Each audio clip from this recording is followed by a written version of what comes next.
जो न्यायालय का जो फैसला है वो सबके सामने है और इसमें जमानत भी ले ली गई है और आगे इसको लड़ाई लड़ी जाएगी। लेकिन आज जो राजनीति है जिसमें राजनीतिक शुचिता ख़त्म हो गई है, जिस प्रकार से भारतीय जनता पार्टी के लोग अभी राहुल जी को मीर जाफ़र तक उन्होंने कहा,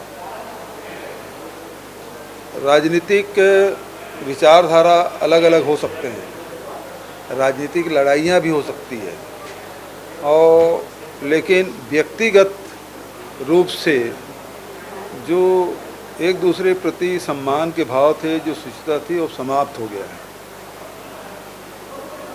पिछले दशकों में हम देखेंगे तो चाहे वो कांग्रेस के नेता हों, चाहे भारतीय जनता पार्टी के नेता हों, चाहे वो अटल जी हों, आडवाणी जी हो, मुरली मनोहर जोशी जी हों या उसके पहले के नेताओं को भी हम देखें तो एक दूसरे के प्रति, चाहे समाजवादी पार्टी के नेताओं की बात, चाहे वो राम मनोहर लोहिया की बात करें, चाहे वो जयप्रकाश नारायण हो, चाहे वो चंद्रशेखर हो,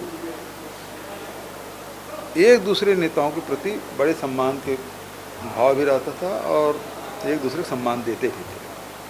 विचारधारा अपनी अपनी थी और विचार के लिए लड़ते भी थे। इसका एक जीता जाता उदाहरण, जब राजीव जी प्रधानमंत्री थे और अटल जी की तबीयत खराब हुई थी और उसका इलाज यहाँ नहीं हो सकता था, तो यहाँ के जो प्रतिनिधिमंडल सांसदों गया था उसको परमानेंट मेंबर बना के अमेरिका भेजा गया, उसका इलाज कराया गया।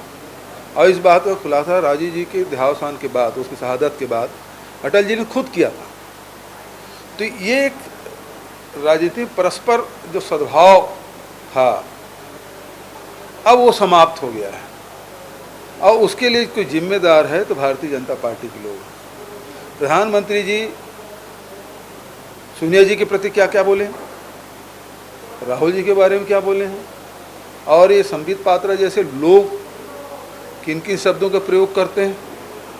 तो ये जो स्तर गिराने का काम है वो लगातार भारतीय जनता पार्टी के लोग कर रहे हैं, जो कि उचित नहीं है। जिस बात है कि वो अडानी के मुद्दे को वो टालना चाहते हैं, उसके भटकाना चाहते हैं और इस कारण से इस प्रकार से गतिरोध पैदा किया गया है। और आज कोई भी, जितने भी भारत में संवैधानिक संस्थाएं बनी हुई है, उसको डराने का काम, उसके प्रभाव लाने का काम, दबाने का काम लगातार केंद्र सरकार कर रही है।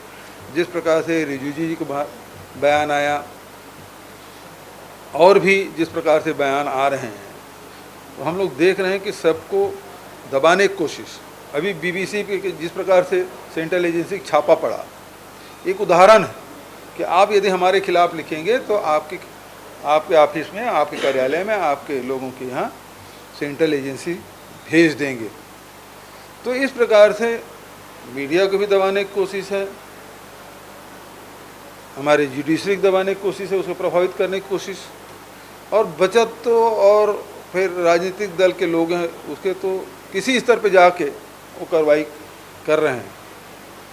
तो ये स्थिति यहाँ दिखाई दे रहा है। कांग्रेस पार्टी और राहुल गांधी दो टारगेट में है। भारतीय जनता पार्टी भयभीत है तो कांग्रेस पार्टी से, और डरी हुई है तो राहुल जी से। राहुल जी जिस प्रकार से पद यात्रा कर रहे हैं, जिस प्रकार से बेबाकी से बयान देते हैं और भारतीय जनता पार्टी के भ्रष्टाचार को उजागर कर रहे हैं उस सरकार के, तो उससे वो विचलित हैं और वो किसी स्तर पे जा सकते हैं।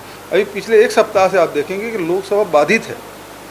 पहले तो ये होता था विपक्ष किसी मांग को लेकर अड़ते थे और लोकसभा बाधित होता था, राज्यसभा बाधित होता था, लेकिन ये पहली बार है कि सत्ताधारी भारतीय जनता पार्टी लोकसभा राज्यसभा दोनों नहीं चलने दे रहे हैं।